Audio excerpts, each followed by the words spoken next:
또 한 주 정리를 해볼 건데요. 제가 좀 중요하게 생각하는 포인트가 나와가지고 우리 구독자분들께 오늘 좀 중요한 얘기 공유드리려고 합니다. 트럼프 행정부가 좀 중요한 기조 전환, 태세 전환, 어떤 거대한 흐름이 좀 바뀌는 모습을 보여줘가지고 단순히 트럼프가 뭐 말 바꾸고 이런 정도를 넘어서서요. 뒤에서 좀 더 자세히 말씀드려보고요. 이게 좀 저는 긍정적인 신호로 하반기 전체를 놓고 봤을 때 상당히 긍정적인 신호로 보여가지고 이걸 좀 집중적으로 오늘 얘기를 해보도록 하겠습니다. 자, 일단 그 전에 한 주 정리 그래도 해봐야겠죠. 일단 왼쪽 그래프 보시면요, 이게 올해 S&P 500 미 종합 주가지수 흐름입니다. 쭉 빠졌다가 강하게 반등했다가 제가 봤을 때는 약간 숨고르기 정도 아니었나. 한 주 동안 기준으로 봤을 때 워낙 급하게 올랐던 부분에 대해서 조금 여러 가지 악재들 부각시키면서 좀 쉬어가는 흐름인데, 돌아오는 주에 지금 딱 여기 파란색 선 보이시죠? 여기 좀 확대를 좀 해보시면은 증시가 기가 막히게 파란색 선에 딱 멈춰 있거든요. 그러니까 이제 시장도 일단 장기 추세선이라고 불리는 이 200일선 위에 있으면 상승장, 아래에 있으면 하락장으로 불릴 정도로 좀 중요한 의미를 가진 지표 중에 하나인데, 지금 위에 일단 안착은 했거든요. 그래서 이제 여기서 반등 시작하면은 조금 우상향 이어가기 되게 좋은 흐름이고, 매수세가 또 강하게 따라올 수 있고, 지금 이제 미국이 연휴에 들어갔는데 돌아오는 주에 또 추가 악재 나오면서 이게 또 뚫고 내려간다, 이 파란색 선을 뚫고 내려간다 그러면 막 비관론자분들이 더 이제 부각되면서 거 봐라 내 말이 맞았지 않냐, 이거 잠깐 반등 가짜 반등이고 이거 찐 하락 더 나온다 막 이러면서 오히려 매도세가 강해지는 약간의 이제 중요한 변곡점이 있다고 보시면 되겠습니다. 그래서 일단은 숨 고르기인데, 저는 이제 좀 위로 올라가 주기를 당연히 바라는 마음인데 한번 보겠습니다. 일단은 주 초반에 신용등급 강등 잠깐 나왔다 사라졌고, 이렇게 제가 지난주 말씀드렸지만 그렇게 중요하지 않은 이슈였던 것 같고, 주중에 감세안, 트럼프가 밀고 있는 역대급 감세안이 정말 한 표 차이로 하원을 통과했습니다. 근데 이제 시장에서 이게 원래 제가 뒤에서 말씀드릴 거지만 호재로 작용하는 부분이거든요. 원래는 1기 때는 감세안 통과하면서 주가가 급등하기도 했어요. 증시가 한 주 동안 뭐 6%인가 막 오르기도 했던 걸로 기억하는데, 8년 전에는. 지금은 이제 시장이 반대로 악재로 사용하고 있죠. 근데 저는 이제 또 결과적으로는 감세안은 증시에는 좋은 얘기로 해석이 될 수 있다고 봐가지고 좀 더 뒤에서 말씀드릴게요. 일단 악재를 좀 더 부각시킨 부분이 있다. 그리고 금요일날 잘 나가다가 주 후반부에 갑자기 트럼프가 유럽이랑 애플의 관세를 폭탄 관세 발언을 했죠. 그래서 이런 거 가지고 조금 증시 조정받는 흐름을 보였는데 크게 걱정할 거리들은 아닌 걸로 보여집니다. 그래서 제가 좀 더 뒤에서 말씀드려볼게요, 하나씩. 일단은 제가 이제 금리 상승 재료가 부각되면서 증시가 좀 조정받았다고 말씀드렸는데, 또 조금 잘 모르시는 분들은 혹은 처음 하시는 분들은 금리 오르는 거랑 증시랑 무슨 상관이냐 물어보실 수 있는데, 제가 이제 한 번씩 요거 장표 꺼내서 보여드립니다. 요게 올해 1월 달에도 금리 급등할 때 보여드렸던 자료예요. 복습 차원에서 한번 보시면 좋을 것 같은데, 미국의 10년 금리가 전 세계 시장 금리의 어떤 벤치마킹 역할을 합니다. 기준점이 되는 역할을 해줘요. 미국이 기준이 되기 때문에 좋든 싫든 시장에서는 미국 10년 금리를 기준점으로 삼습니다. 그래서 미국 10년 금리가 오르면 좀 증시나 위험 자산에 별로 안 좋다, 반대로 움직이는 경향이 있다, 이렇게 기억해 두시고 좀 더 자세한 내용은 제가 또 다음에 기회가 있을 때 말씀드릴 건데, 여기 보시면 파란색 그래프가 위로 치솟을 때마다, 슉슉 치솟을 때마다 증시 검은색 그래프가 아래로 좀 가는 거 보이실 겁니다. 그래서 반대로 약간, 항상 그런 건 아닙니다. 금리 오르는데 뭐 증시도 오를 때도 있잖아요. 그럴 수 있는데, 크게 봤을 때 금리 급등할 때는 증시가 조금 부담감을 느낀다. 유동성 지표이기 때문에 금리가 올라간다는 얘기는, 우리도 대출금리 올라가면은 확 대출 이자가 높아지면서 부담을 받잖아요. 그렇게 쉽게 생각하시면 되겠습니다. 그래서 요거 참고하시라고 넣어놨고, 실제로 지금 현재 이게 제가 말씀드린 미국 10년 금리입니다. 그래서 이 증시는 요것도 기억해 두시면 좋은데, 이 초록색 구간을 가장 좋아해요. 초록색 구간. 항상 그런 건 아니지만 이 초록색, 즉 미국 10년 금리가 너무 높지도 않고 너무 낮지도 않은 걸 일명 골디락스라고 말하는데, 증시가 가장 좋아하는 구간입니다. 그러니까 금리가 별로 중요해지지 않는 구간. 그러니까 개별 기업 이슈에 증시가 움직이고 호재 악재를 분석할 수 있는 그런 구간이고, 이제 이 4.5를 넘어가면은 시장이 다른 뉴스는 다 집어치우고 금리만 보기 시작하는, 매크로 뭐 이런 금리 거시경제 막 이런 얘기들이 뉴스의 헤드라인에 올라오기 시작하는 부분이 4.5 넘어가기 시작하면 이런 게 나옵니다. 그래서 반대로 너무 내려가도 문제예요. 너무 내려가도 또 침체라고 하면서 미국 경제발 뭐 침체발 무슨 쇼크가 온다 그래서 또 너무 내려가도 문제고, 참 어렵죠. 이게 주식 투자나 뭐 금리 이런 거 보는 게 어려운 게, 너무 높아도 문제, 너무 낮아도 문제입니다. 그래서 실제로도 2023년 9월 10월에 여기 보시면 금리 막 역대급으로 올라가죠. 5% 뚫고 올라가서 난리 난 적이 있었습니다. 이때 당연히 증시도 쇼크를 받았었는데, 이때도 고인플레가 지속되는데 미국 연준은 나와가지고 이거 인플레가 너무 높아서 5.5% 기준금리 오랫동안 유지해야 될 것 같다, 매파적인 발언을 하고, 이 당시에도 지금하고 똑같이 재무부가 너무 지금 재정 적자가 심한데, 미국의 부채가 너무 심한데도 또 채권을 찍어야 된다 이래가지고 그때 막 쇼크가 나왔던 적이 있습니다. 이거 제가 조그만 글씨 정리해놨는데, 재무부가 그 당시에 역대급 국채 발행을 하면서 금리 쇼크가 나기도 했었습니다. 거기다가 이스라엘 하마스 충돌, 그러니까 중동 지역 분쟁도 커지고 막 이랬던 적이 있었고, 지금은 아마 기억도 못 하시는 분들도 있겠지만은 이때는 난리였습니다. 이때도 금리 치솟을 때 막 물가 상승, 이스라엘과 이란이 충돌하고 또 얼마 안 됐지만 2024년 12월 작년 말 이제 트럼프 되고 나서 지표가 너무 좋아서 경기가 뜨겁다 이러면서 또 금리가 올랐었고요. 지금 또 오르고 있는데 지금도 이제 막 갑자기 트럼프가 세금을 너무 많이 깎아줘가지고 감세안 때문에 미국이 부채가 많아지고 채권을 찍어야 되고 그러니까는 위험하다 막 이런 얘기들 보신 분들 많을 겁니다. 그래서 그런 식으로 올라가는 구간인데 약간 악재가 부각되는 구간이 요 위 구간이라고 기억하시면 되겠습니다. 근데 제가 봤을 때는 지금 나온 재료들은 그렇게까지 쇼크성 재료는 아닌데 약간 공포를 부각시키는 부분이 좀 있다 이렇게 해석이 됩니다. 일단 저는 그래서 일단은 이 트럼프 감세안이 한 주 동안 또 가장 중요한 이슈 중에 하나였는데 트럼프가 계속 강조하는 한 세대에 한 번 나올까 말까한 아주 크고 아름다운 법안이다 이렇게 막 강조하잖아요. 트럼프가 그 정도로 밀어붙였던 법안인데 일단 하원을 통과했기 때문에 미국은 하원 통과한 다음에 상원으로 넘어가거든요.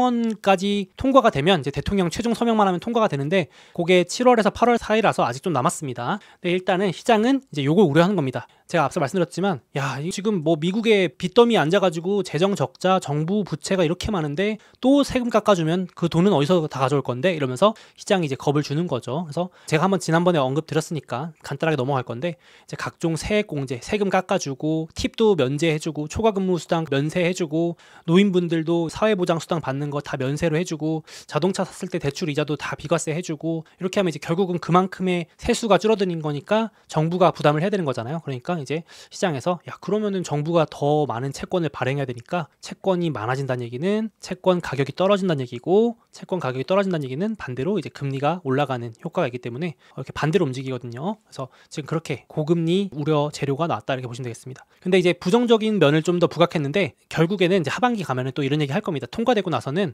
야 이제 감세한 덕분에 소비 심리도 좀 살아나고 실제로 특히나 우리 구독자분들도 해외 주식 저랑 같이 하신 분들은 이 세금이 얼마나 민감합니까? 해외 주식 22% 양도세 한국에서 투자하시는 분들은 막 세금 내는데 안 그래도 저 얼마 전에 양도세 냈지만 우리 세금이 정말 낼 때 보면 헉하거든요. 이게 이제 한국 주식하고 미국 주식 가장 큰 차이점이 이 세금 문제인데 그러니까 이 세금 1% 2%만 해도 다 우리 같은 개인들도 이 민감한 부분이잖아요. 근데 이 세금을 깎아준다 그러면 이제 당연히 기대하는 바가 소비 심리도 좀 살아납니다. 법인들은 뭐 예를 들어서 법인세도 깎아주는데 지금 이제 법인세는 이미 깎았으니까 이번에는 아니겠지만 개인 근로자분들 팁도 세금도 안 내고 이러면은 실질적으로는 월급이 늘어나고 수당이 늘어나는 효과가 있으니까 소비심리 살아나고 소비심리 살아나면 자연스럽게 기업 실적도 늘어나니까 보통은 이제 감세한 요 부분은 주가에는 좀 긍정적으로 해석이 되는 부분이 있는데 제가 봤을 때는 조금 악재 핑계를 댄 것 같고 나중에는 감세안이 호재로 작용할 가능성이 좀 더 높지 않을까 생각을 합니다.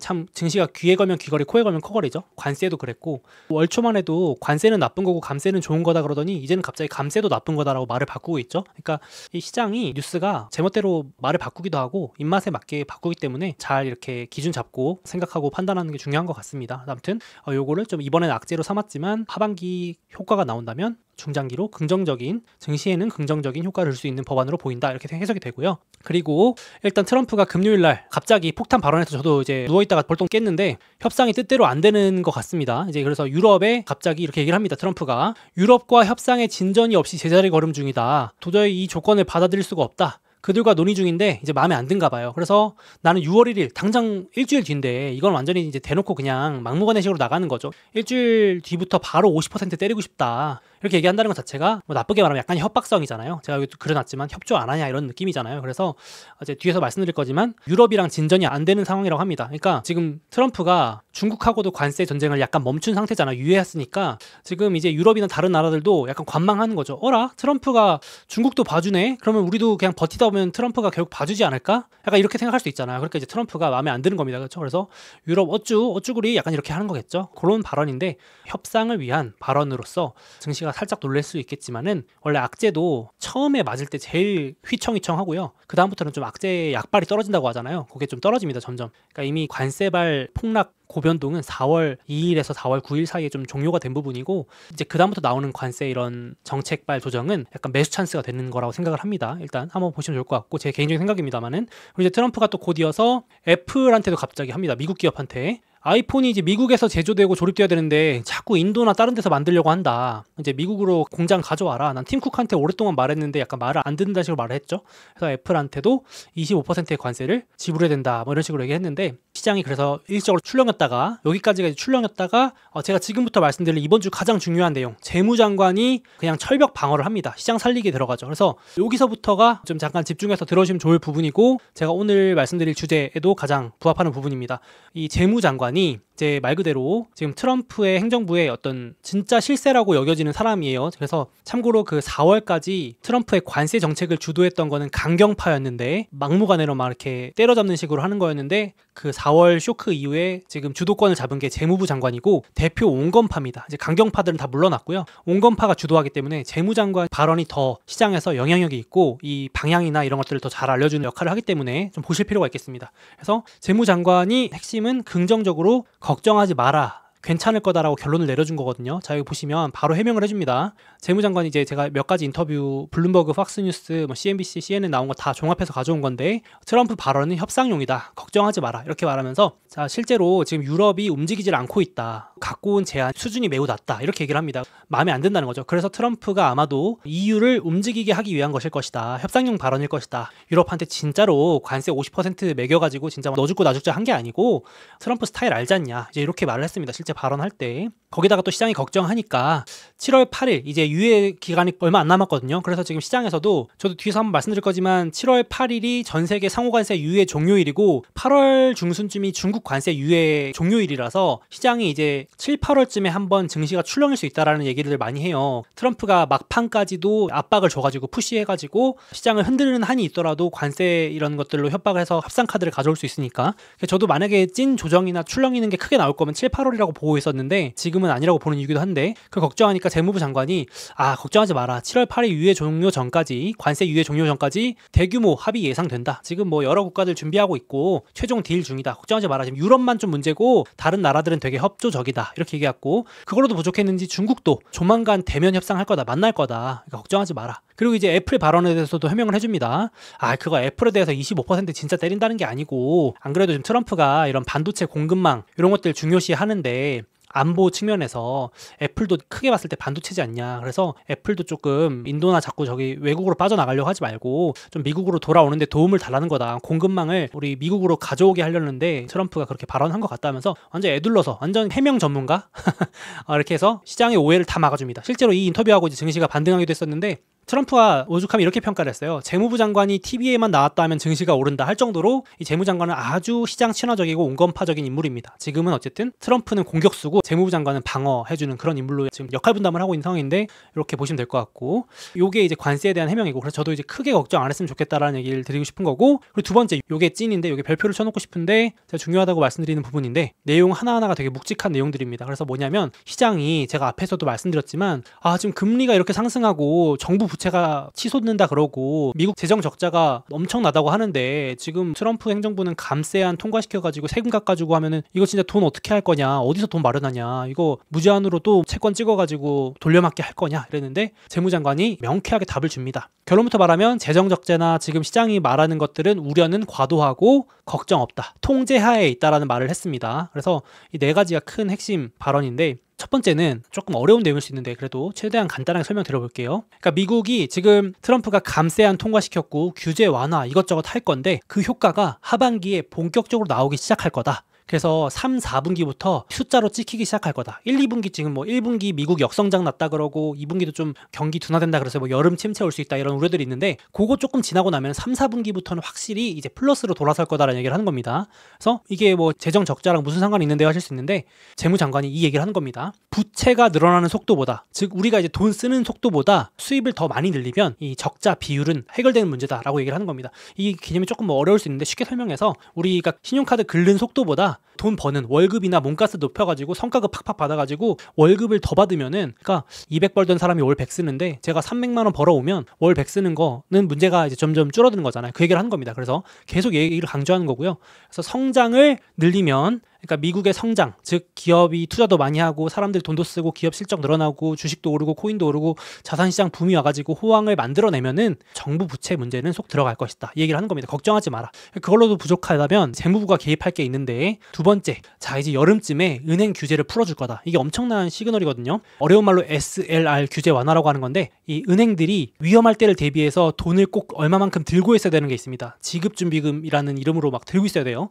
비상금을 들고 있어야 됩니다. 근데 그거를 비율을 낮춰주는 겁니다. 풀어주는 겁니다. 그러면 은행들이 그거 갖고 이제 채권 같은 걸 사게 할 거다. 미국채 이런 것들을 사게 하면은, 미국채를 사면 미국채 가격이 오르고, 미국채 가격이 오르면 반대로 금리는 낮아지는 효과가 있거든요. 제가 이게 두 개 반대로 움직인다고 말씀드렸죠. 그거만 기억하시면 되는데, 그래서 금리 하락 효과가 크게 나올 거다. 월가 은행들 규제 풀어줘가지고 미국채 실컷 사게 해줄 거다. 위험자산도 투자하게 해줄 거고, 자산시장 늘려가지고 이런 식으로 자산시장 호황 만들 것이다. 이런 얘기를 했고, 세 번째, 이것도 요즘 핫한데, 또 한 주 동안 막 비트코인 신고가도 찍고 그랬었잖아요. 이제 스테이블 코인이라는 게 있는데, 요게 지금 미국이 법안 추진하고 있는 게 있습니다. 지니어스 액트라 그래가지고 이번에 최종 법안 투표만 남았는데, 요거 스테이블 코인 팍팍 밀어주면은 요거 덕분에 채권 수요도 크게 늘어날 거다.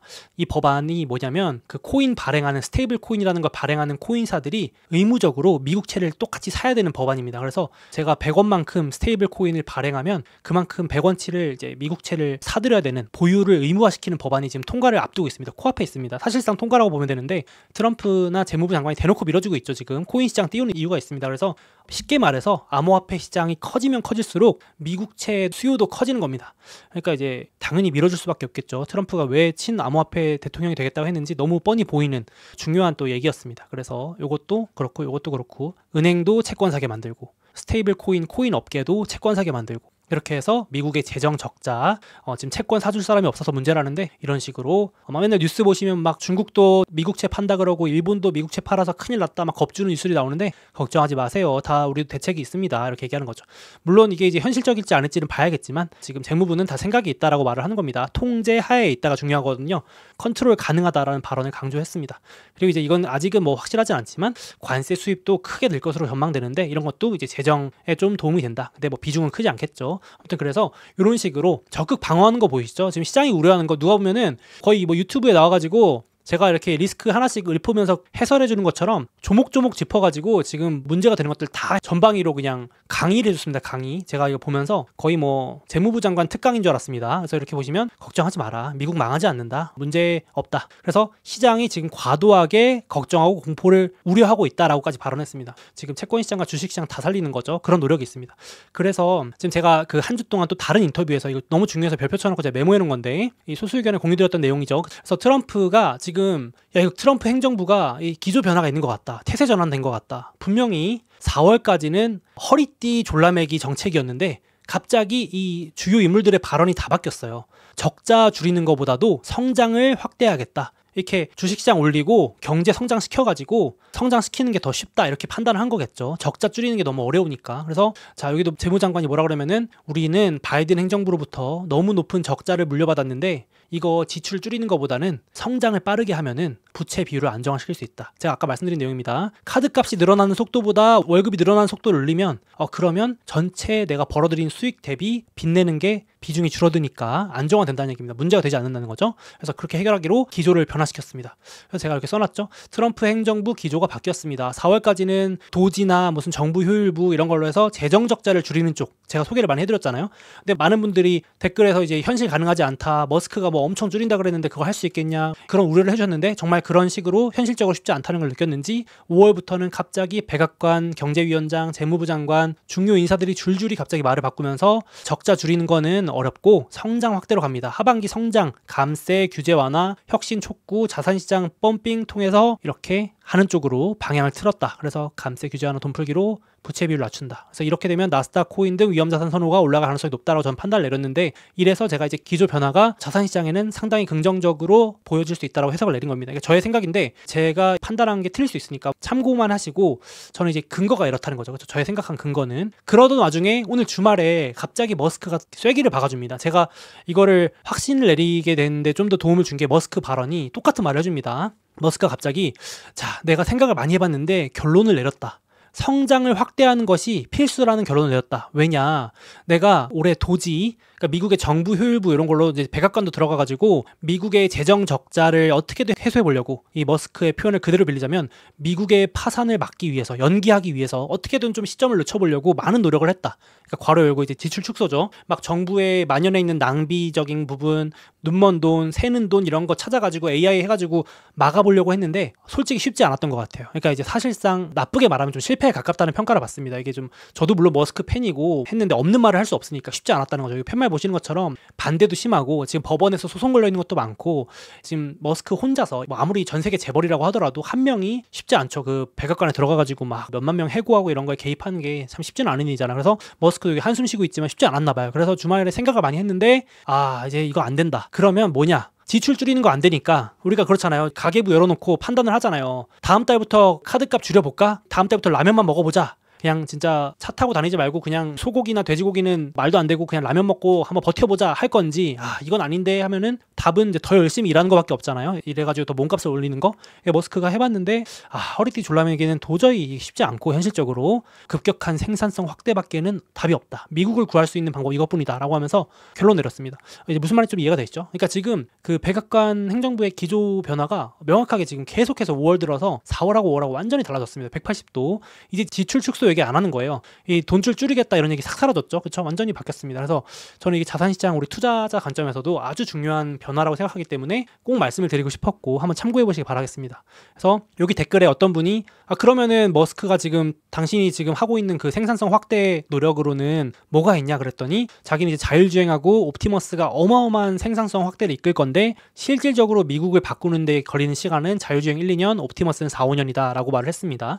그러니까 이제 요 안에 된다고 하는 거죠. 자, 이렇게도 보실 수 있겠고, 그래서 제가 오늘 중요한 요 얘기들을 들려드렸는데, 트럼프 행정부의 기조 변화, 돈줄 죄는 거, 말라 비틀어지는 거보다, 그래서 상반기는 좀 미국 증시가 부진했는데 이렇게 되면 돈줄 푼다는 거거든요. 규제 풀어주고 감세하고 자산시장 펌핑을 좀 더 시킨다는 거기 때문에 큰 그림으로 봤을 때 뭐 단기로 하루 이틀 빠지고 이런 거, 뭐 금리 오르는 재정 적자 우려 이런 거는 좀 조정 핑계인 것 같고, 하반기 성장 모드로 간다고 생각하신다면은, 백악관 기조에 좀 동의하신다면은 조정 나올 때마다 주식을 부지런히 모아놓으면은 좀 하반기에 상당히 계좌가 따뜻할 수 있지 않을까라고 조심스럽게 생각을 합니다. 그래서 한번 보시면 좋겠고, 그래서 지금도 증시가 이제 약간 숨고르면서 고점 대비로는 뭐 한 5, 6% 빠져 있고, 그리고 빅테크들은 고점 대비 요 정도 빠져 있는데, 제가 늘 말씀드리지만 빅세븐이 이렇게 부진한 거는 드문 기회다. 자주 오진 않습니다. 빅세븐으로 한번 돈 빨려 들어가기 시작하면은 쫙쫙 오르기 시작하기 때문에 관심 있으신 분들은 부지런히 그냥 분할 매수해 놓으시는 것도 나쁘지 않을 것 같습니다.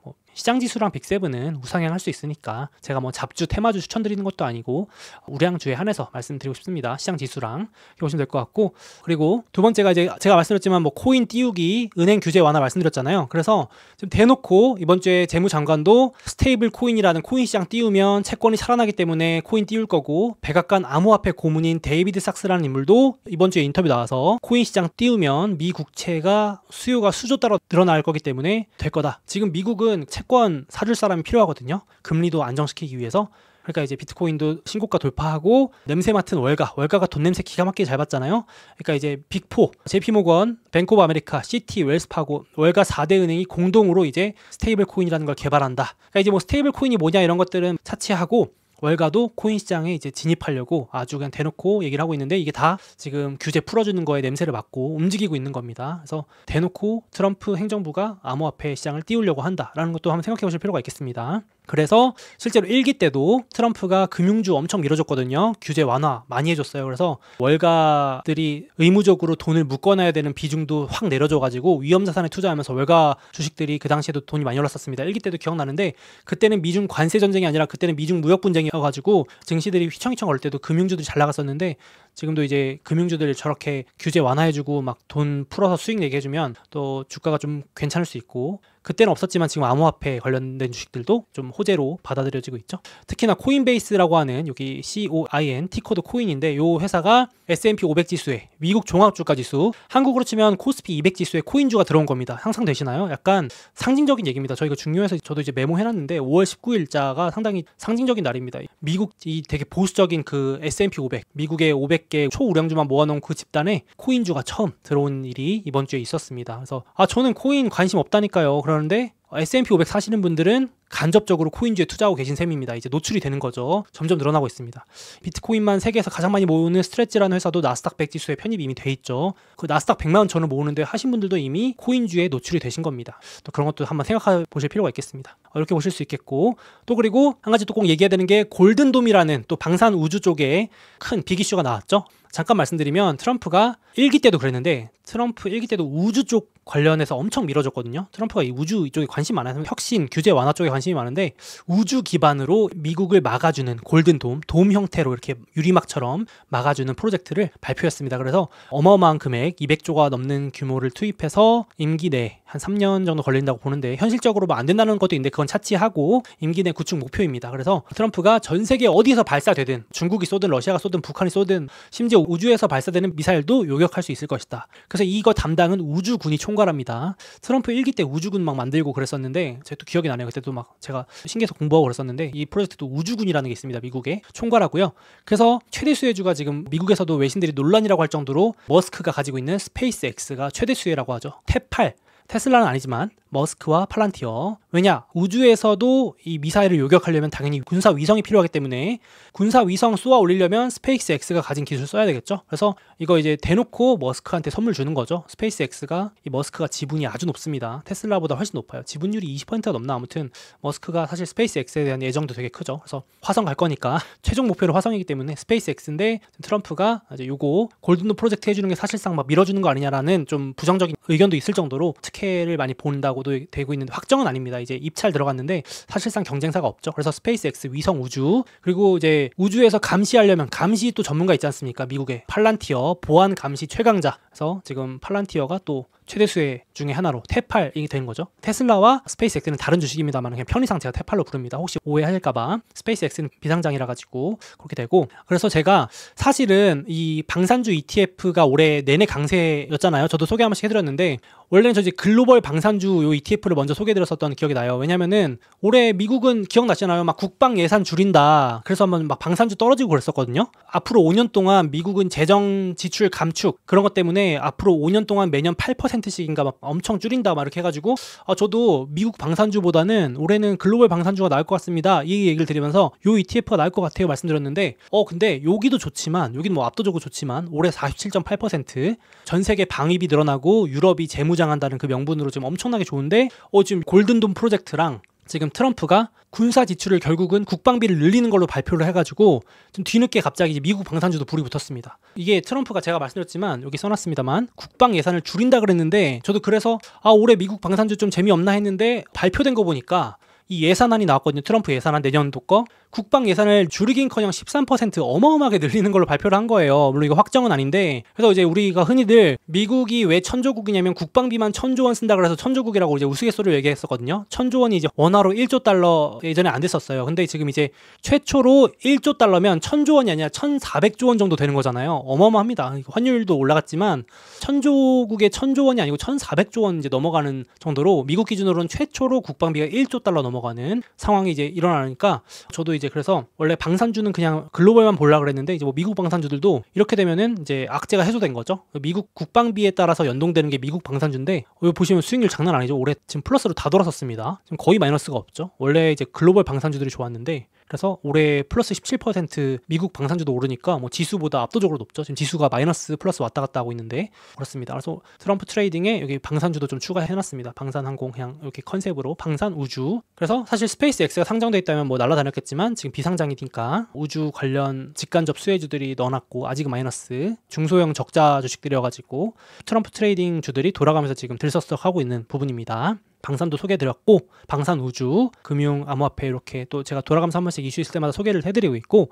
또 그리고 저는 사실은 이 부분은 좀 제가 잘 공부가 안 돼 있어가지고 양자컴 관련주 요즘 핫해요. 그래서 그래도 정리만 간단하게 해드리고 넘어가겠습니다. 그래서 막 양자컴 관련주들 원래 우리나라 한국 분들이 양자컴 진짜 어마어마하게 투자했다고 연초에 기사도 나왔었는데 요즘 되게 들고 계신 분들 흐뭇할 것 같습니다. 엄청 좋아요. 지난주에는 중동 순방 가면서 카타르가 양자컴에 투자한다 그래가지고 급등했다가 또 이번 주에는 갑자기 저도 이제 봤는데 엔비디아 젠슨왕이 갑자기 이제 양자컴에 대해서 긍정적으로 평가하면서 대규모 투자하겠다, 할 수 있다, 검토 중이다 이렇게 발표하면서 요게 이제 제가 생각 가장 큰 이슈거든요. 엔비디아 젠슨왕이 올 초만 해도 1월 달만 해도 양자컴 멀었다, 20년 걸린다 이랬다가 막 욕 엄청 먹고 막 양자컴 주식 폭락하고 이랬었는데 갑자기 이제 엔비디아가 3월 달에는 양자컴 연구소 하나 짓겠다 그러더니 갑자기 5월 19일 이번 주에는 아예 양자컴에 역대급 투자하겠다고, 양자컴 중에 유명한 스타트업이 있는데 비상장인데 거기에 투자하겠다고 블랙락하고 같이 그거 기사 나면서 이제 그래서 외신에서는 엔비디아가 입장 변화를 시사한 거다, 중요한 변곡점이다 이러면서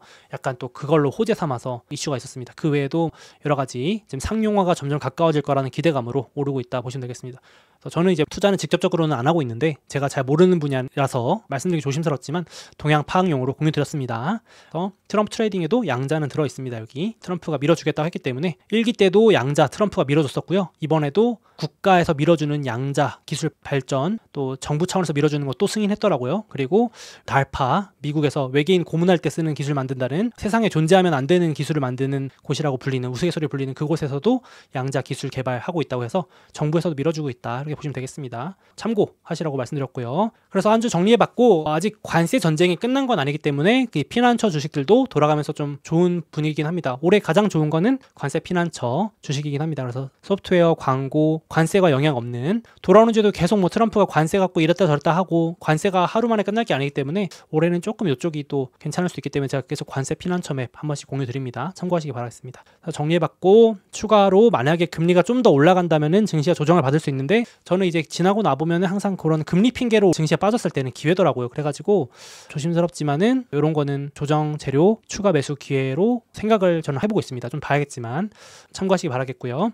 그리고 오늘 주제인 트럼프 행정부 기조 변화도 한번 생각해 보시면 좋겠습니다. 지출 축소 허리 졸라매기였는데 생각해보시면 국방비도 연초에 지출 축소한다고 엄청 트럼프가 강조했었거든요. 눈먼 돈 줄인다고. 설마 해서 저도 그래서 함부로 미국 국방 방산주 뭐 로키드 마틴 이런 거 투자하라는 말씀 못 드렸고 저도 못했는데 갑자기 기조가 바뀌었죠. 국방비 13% 늘린다고 했습니다. 역대급으로 많이 늘리는 거예요. 두 자릿수 국방 예산 늘리는 겁니다. 그러니까 지금 기조가 바뀐 게 좀 느껴져가지고 돈을 쫄라매기해서 펑펑 쓰기로 약간 바뀐 느낌입니다. 한번 생각해보실 부분이 아닌가 생각을 합니다. 성장 확대 쪽으로 틀었다. 자, 그래서 정리 드려봤고 월요일 날은 영상 아마 보시는 시점에 미국 휴장 메모리얼데이, 한국으로 현충일이고요. 그리고 마침 엔비디아 실적 발표, 빅테크 중에 마지막이죠. 엔비디아가 실적 발표가 있어가지고 지금 옵션 시장에서는 플러스 마이너스 7% 정도 움직인 걸로 예상이 됩니다. 원래 고변동 주식이어가지고 실적이랑 전망 잘 나오면 플러스 7 한 방에 오르는 거고 뭐 실망스럽다 그러면 마이너스 7까지도 갈 수 있게끔 베팅이 돼 있다 이렇게 보시면 되겠습니다. 항상 그런 건 아닌데 그 정도로 고변동 베팅이 돼 있습니다. 양쪽으로. 돌아온 주 엔비디아가 될 수 있고 뭐 코스트코 정도 있고 물가 발표 있고 그리고 이제 트럼프가 참석할 수 있는 주요 회의 일정들, 요 기간 되면 이제 트럼프가 막 관세나 협상 카드 뭐 이런 거 발언이 많아질 수 있으니까 제가 한 번씩 공유 드리겠습니다. 그리고 이제 변동성이 좀 커질 수 있는 구간이 관세 유예 종료일. 그래서 지금 전 7, 8월쯤이 악재가 많이 겹쳐 있어가지고 5, 6월은 좀 괜찮을 것 같고 뭐 이렇게 미리 뭐 예측하는 게 의미는 없지만 약간 7, 8월이 지금 경기 지표도 본격적으로 둔화될 수 있는 거고 그 다음에 관세 유예 종료 전후로 임박해서 막 트럼프 또 말이 많아질 수 있어서 지금보다는 오히려 7, 8월이 조금 조심해야 되지 않을까 싶은데 이 얘기는 또 다음에 다가와서 드리도록 하겠습니다. 어디까지나 제 의견이니까 참고해 주시면 되겠습니다. 캘린더 참고해 주시고요. 자, 다음으로 2025년 이제 4월 벌써 2분기 시작입니다. 그래서 유튜브 외에도 좀 더 저와 함께 투자 공부하고 싶은 분들을 위해서 이 텔레그램 소수의견 채널 안내를 잠깐 해드리도록 하겠습니다. 특히 이런 분들께 추천드립니다. 아무래도 요즘 트럼프 2기 시대 들어서 고변동 장세, 정신없고 정보도 정말 많이 쏟아져 나오고 있는데 좀 혼자 공부하고 투자하는 건 좀 어렵다, 막막하다, 그리고 쓸데없는 정보가 너무 많아서 중요한 정보 위주로 엄선해서 알고 싶다, 혹은 뭐 조정장 그리고 고변동 장세, 좀 멘탈 관리도 필요하다, 어떻게 대응해야 될지 모르겠다, 이런 분들께 특히 도움이 될 것 같습니다. 그래서 이 소수의견 구독하시면 요즘 안 그래도 트럼프가 하루가 멀다 하고 여러 말들을 쏟아내잖아요. 그런 것들 포함해서 정말 중요하게 투자하면서 꼭 필요한 그런 사항들을 제가 수시로 정리해드리고 있습니다. 그 외에도 또 필요한 자료들 제가 자체적으로 제작을 해가지고 제공을 해드리고 있고 또 월가나 외신에서 나오는 양질의 보고서나 자료들 공유드리고 있고 수시로 리스크 점검표도 공유드리고 있습니다. 그래서 이 채널은 2019년부터 쭉 이어져 온 채널인데 장기 투자 관점으로 같이 공부하면서 꾸준히 투자를 이어나가고 계신 분들이 대다수입니다. 그 참고해 주시면 좋을 것 같고요. 관심 있으신 분들은 제가 이 영상 더보기와 고정 댓글에 이 소수의견 구독 모집 링크 남겨놓을 테니까 한번 보시면 도움이 되실 것 같습니다.